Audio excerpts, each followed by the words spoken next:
Good afternoon, I'm Andrew Fraser Jones, the owner of the farm Rotterdam in Buffelsrivier, just outside Swellendam. I think it's necessary when you're just talking about Buffelsrivier and Swellendam to just go through a bit of the history. And I'll be in and out of my glasses as my eyes have left me because I'm an old man today. In 1734, they came out and opened up a administration post at Rietvallei, and that was basically there to administer the cutting of wood at the Grootvadersbos.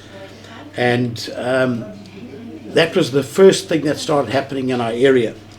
In 1739, reading out of some notes, was one of the last battles between the Khoi and the settlers. And after that, it seemed that the Khoi and the settlers started farming together in our region. In 1743 was the start of Swellendam. That was announced. In 1798, the Dutch East India unfortunately went bankrupt, and in 1806 slavery was finally banned. So if I can go to Rotterdam, which is the most historic house in the Overberg, so said Ted Burrows. The first owner of the farm Rotterdam in 1749 was a chap called Horrick, and he farmed the whole area. And it was probably a very extensive farm in the beginning, as there was no one else in the area. He farmed until 1766. In 1775, we had the War of Independence in America, just to give you an idea of the history when it took place. In 1783, the governor Plettenberg gave the farm to Van Vollenhoven, and he farmed the area. In 1789, we had the French Revolution. And then probably the most, the most popular owner of the farm Rotterdam, in 1794, Anthony Forer bought the farm. And he was the magistrate or landros in Swellendam. And he worked for the Dutch East India Company. He's one of the few magistrates who served under 4 different regimes. The Dutch East India Company in the beginning, and then the Batavian government, the Republic government, and the English government. And unfortunately, when Swellendam in 1795 declared themselves a republic, he was kicked out onto his farm in Rotterdam, in Buffelsrivier. He had, and I'll come back to it, 29 slaves on the farm. And if you look at the house today, its design, if you go into the kitchen, there's a huge big kachel. The whole back wall is one kitchen. And all the slaves and the owner used to eat out of this kitchen. So it must have been a huge hide of activity, with all the ladies cooking and taking the food out to the lands to feed the slaves. I can't see any signs that the slaves were kept anywhere near the main house. So I presume they all lived on houses around the farm. And it seems that they were well fed and well clothed.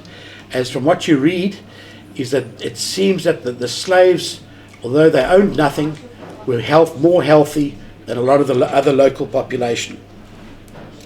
In 1812 to 1850, a Dr. Mackerel bought the farm, and he was a doctor, and he walked around a lot and picked the local fynbos, and he actually introduced buchu back to Europe as a medicinal thing for your stomach. In 1815 was also Holzhausen was in and out of the house at some stage. In 1846, plus or minus, a Captain Buchanan from the Anglo-Indian Army came out and bought the farm. His wife, Juanita, was the daughter of Lord Robertson, and they had one son at Rotterdam, and they lived there for a total of 7 years. He left in 1852 to go back to Scotland. Evidently he had a good collection of carpets, if that means anything. And he renamed the farm the Vale of Hendrik. The next owner in 62, Extian, he still kept the name the Vale of Hendrik. But in around about 1867, right up till about 1900, the Steyn family owned the farm. And they were also a very, very well-known South African family. And they moved between the farms Trudeau and Rotterdam, and Trudeau is just at the beginning of the Trudeau's Pass. If we can go on here, in 1910, plus or minus, the De Vos family, who had 2 generations, owned the farm. And in this period, the farm looks like it fell into disrepute, or into not bad use.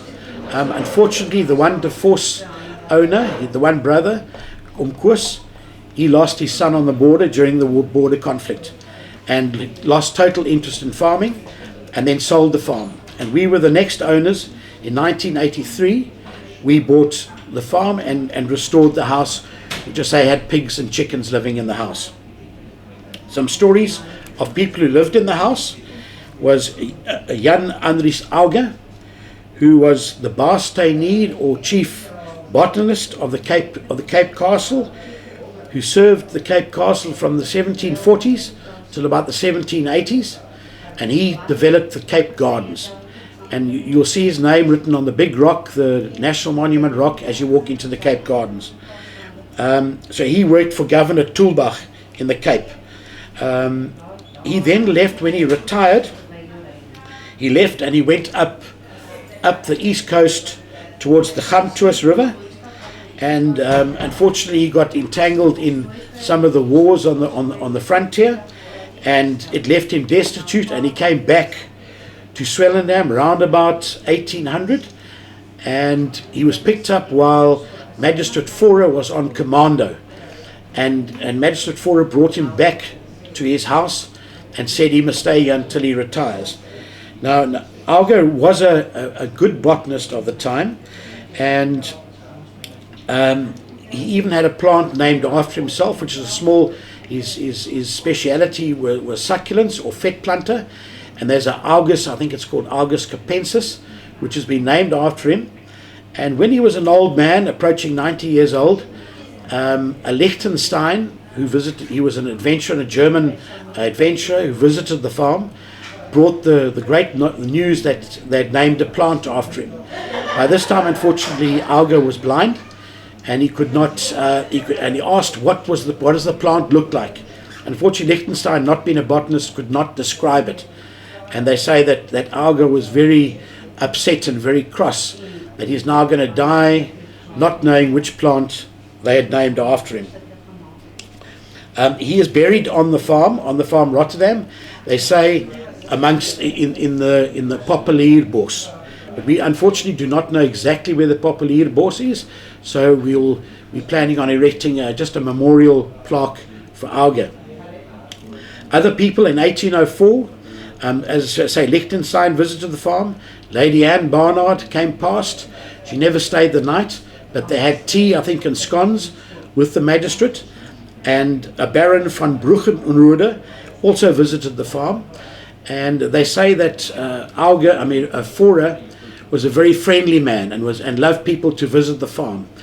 And today, if you see Rotterdam with its lovely Hallball gable, which is the most eastern gable built in the Cape before 1800, you'll find it's built on the typical Cape manner, where you open the front door and you fall into the house with friendship, and you're immediately in the kitchen drinking coffee and rusks with the owner. Another person in 1829 was Lawrence Oliphant, funny enough, an Englishman. He was born at Rotterdam while his father was doing travels, and he was a Victorian traveller and writer and mystic. In 1848, Bishop Gray visited the farm. I think I'd like to make an emphasis of the slavery time at Rotterdam, and in Forer's title, when he died, his will and testament, he actually names his slaves. There was a Jacob van de Kaap Coetzee. He was 62 years old. There was a November van die Kaap, a kleerdermaker of about 42 years old. A Hendrik van de Kaap, huisjongen 40 jaar, Isaac van den Kaap, staljongen van 22 years old. Then there was a Marcus van die Kaap, 10 years old, and then there's a whole lot of Dutch which unfortunately I can't read.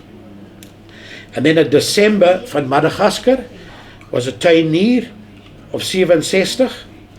Marcus van Bougie, he was a messelaar, he worked with bricks, of 57 years old. Adriette from Bengal, also a messelaar of 62 years old. August from Ceylon, he was the cook, 57 years old. Judith van den Kaap, a strijkster of 47 years old, and this was about 1830 when he passed away.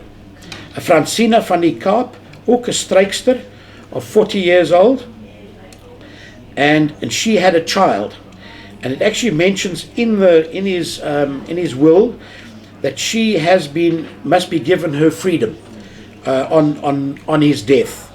Then you had Sina van die Kaap of 17 years old, Regina van die Kaap of 12 years old, and Satya van die Kaap only 7 years old. Now it was strange for us today to see that these people were actually listed in his will and testament, but that is the life of the people gone past. Thanks. That's all I can help you with, Rotterdam.